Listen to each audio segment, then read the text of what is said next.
I'm Pepper Jack Jones. This is Barry Wolf. This is Life in the Headlock. Mr. Wolf, I'm going to ask you a series of questions. You answer to the best of your abilities. If you screw up, it goes on YouTube because I don't edit nothing. Sounds like a plan to me. All right, brother. I appreciate you being here. All right. First question. Who trained you to be in professional wrestling? That would be Jake Williams and Wade Garrett. Jake Williams trained me, give or take, for about 2 years. Okay. And then Wade kind of kept the training class going for the next 6 or 7 years. So, how hard was the training? Oh, it was I remember the first day was 8 hours in just a warehouse in the middle of summer on a Sunday morning, and we didn't know what we were getting into. There was about 8 or 9 of us, and we expected, sign the paperwork, just get the pleasantries over, and then the next day, the next Sunday come in. No, it was straight into it, running. I mean, so basically they want to test you out on the spot. Oh, on the spot. I mean, it was starting out, and before we even got in the ring, we were running on the outside. We were setting the ring up. That was every day. Every training day started the same way. We took the ring down and we set it back up. I mean, that was the first 8 months of my training doing that.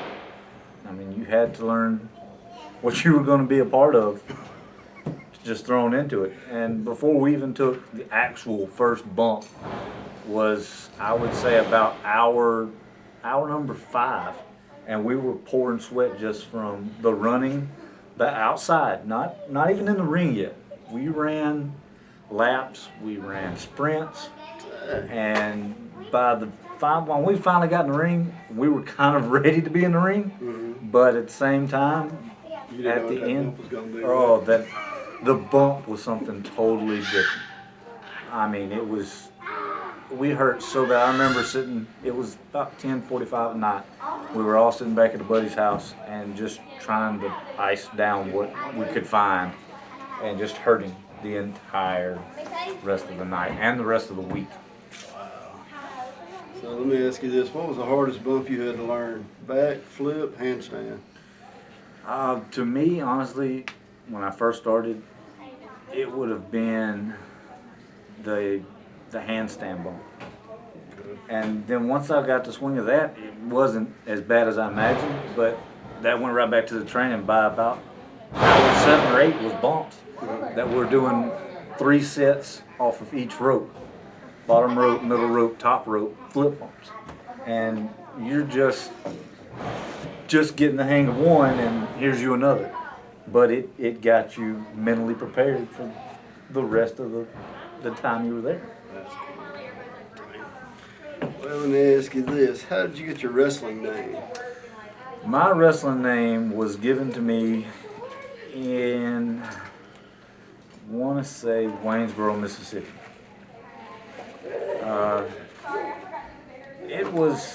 I'd gone with one name for about a year and a half, and I'd been going to the cancer center. Mm-hmm.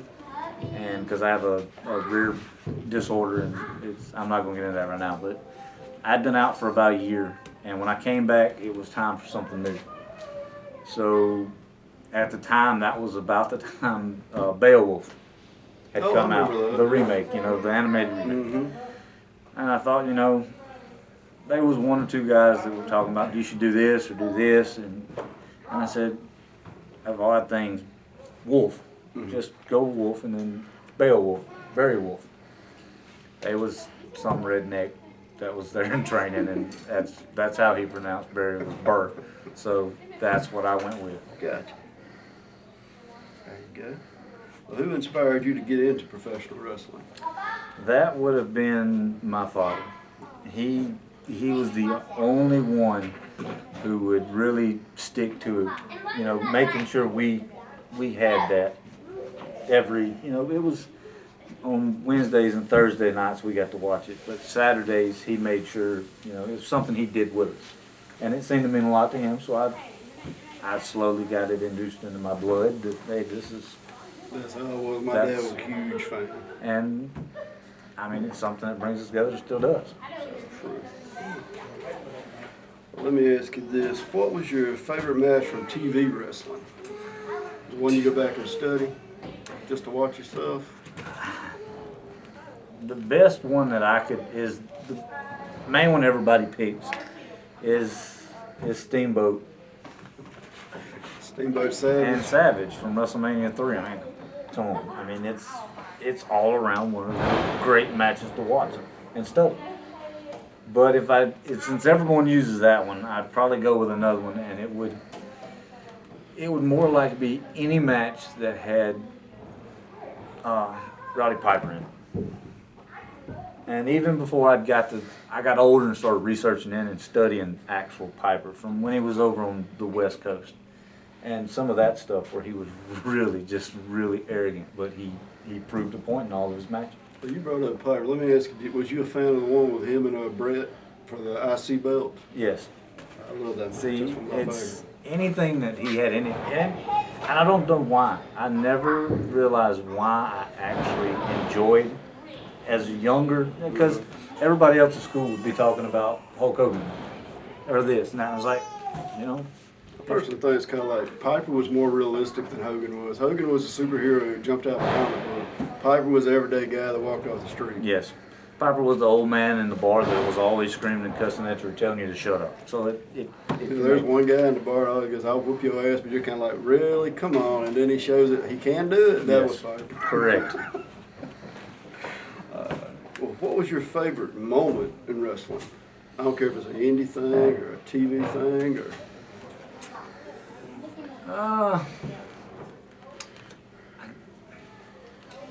If I had to say, just limit it down to like TV.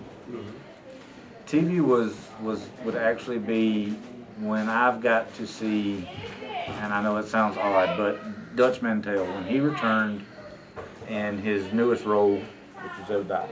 I loved it. The fact, because I've sat in the back and I got to hear him at other shows that I've booked on, and just getting to hear him talk and tell stories.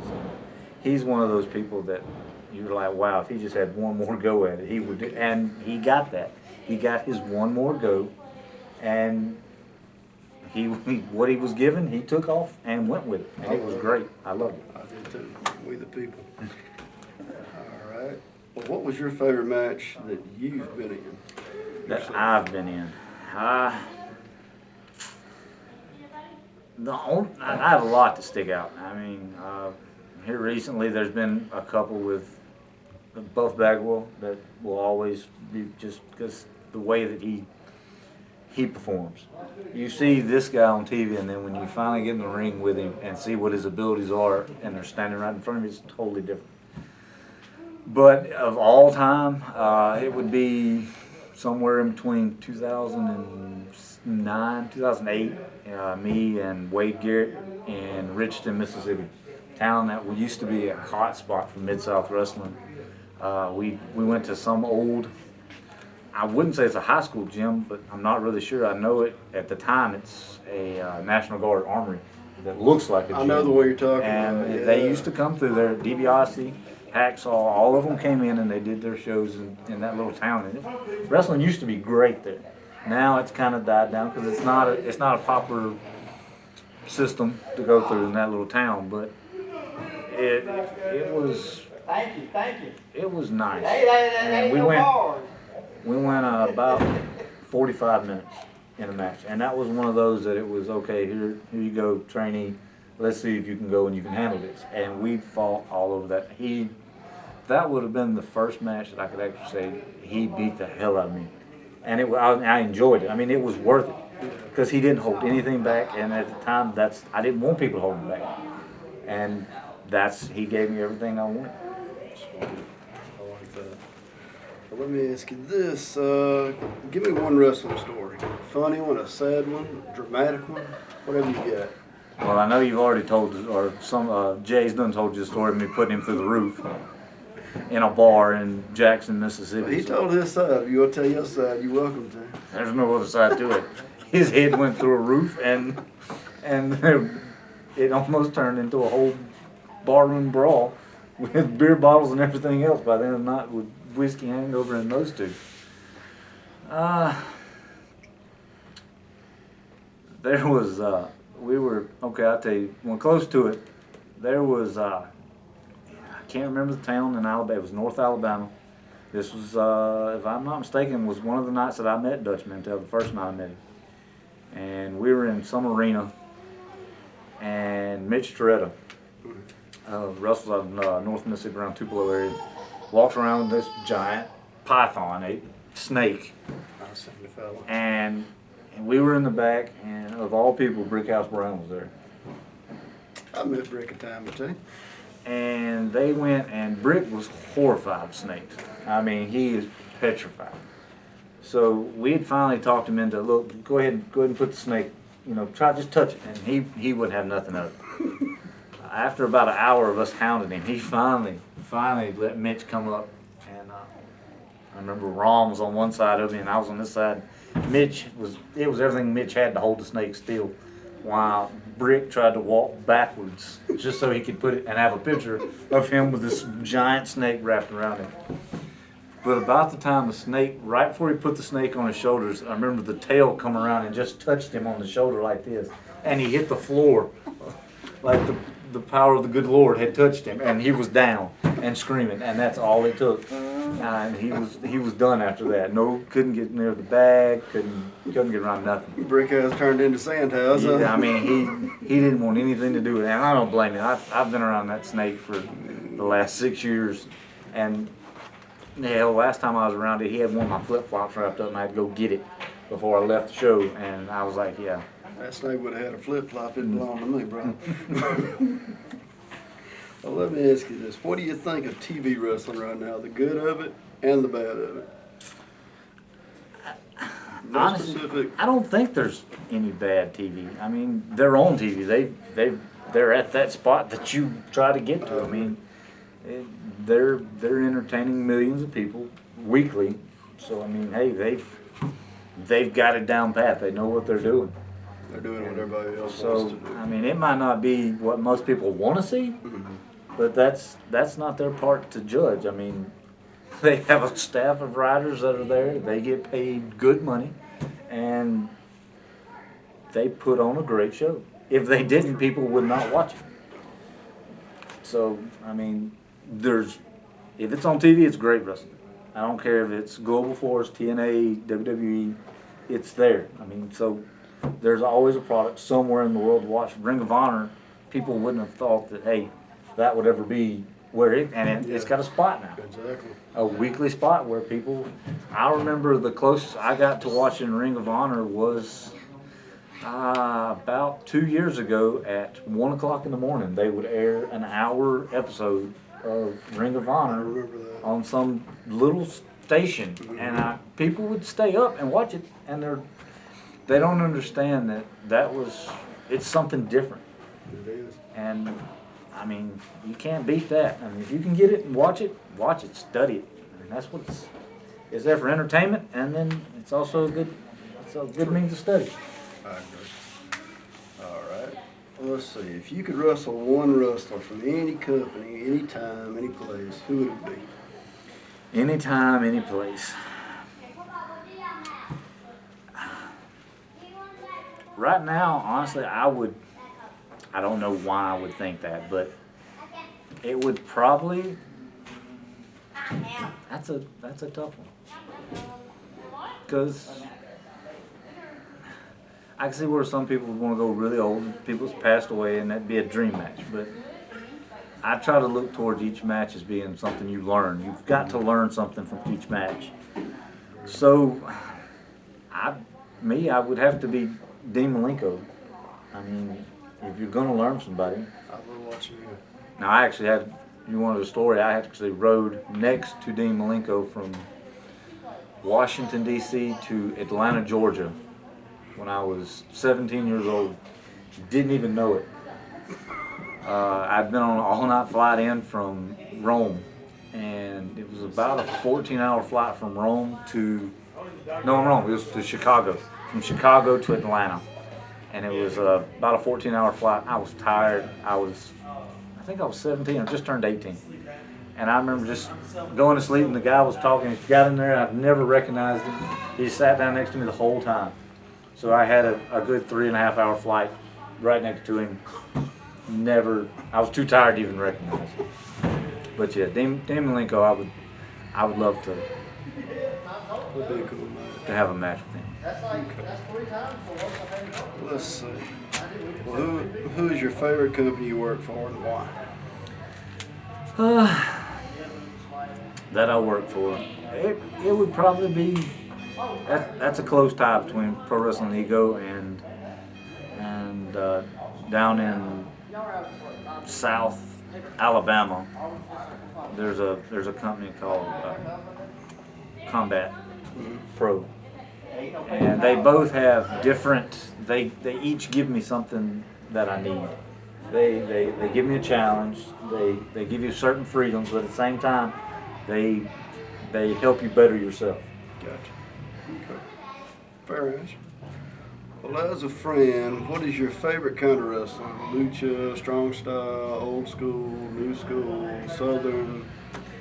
I kind of like it all. The old school southern style is when you're raised with it. That becomes part of you. I mean, you see it, and that's what you try to emulate. But with me, I was in high school I wrestled and Greco-Roman.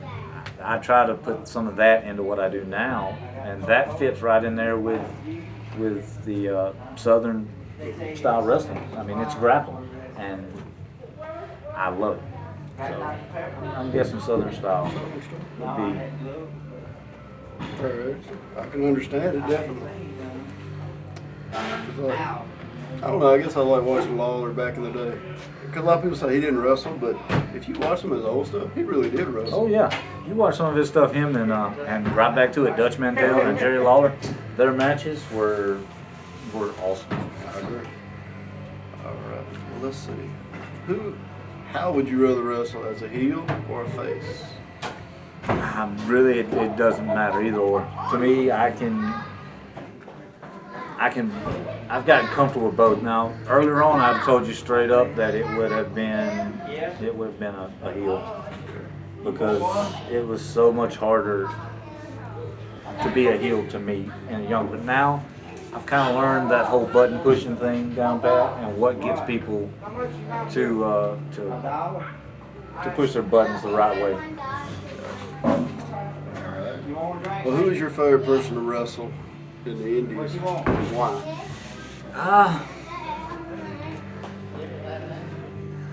I would almost, right now it would be Lucas Frost. I've battled Lucas since he started, and that's been a fun little endeavor. He pushes me no matter what, and I always enjoy anybody that can push me. I've never enjoyed anybody just if I do something and it's gonna happen that's crappy, help me. There's so many people that won't tell you that, and I understand that you're gonna have people just say, it's gonna get no. Him and Joe Kane. Joe Kane's another prime example.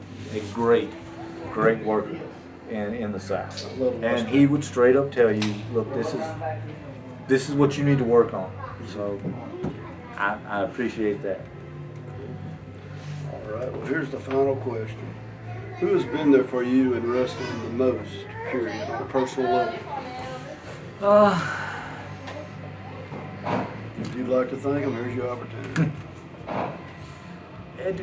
Honestly, probably be my wife. She's been with me through thick and thin. I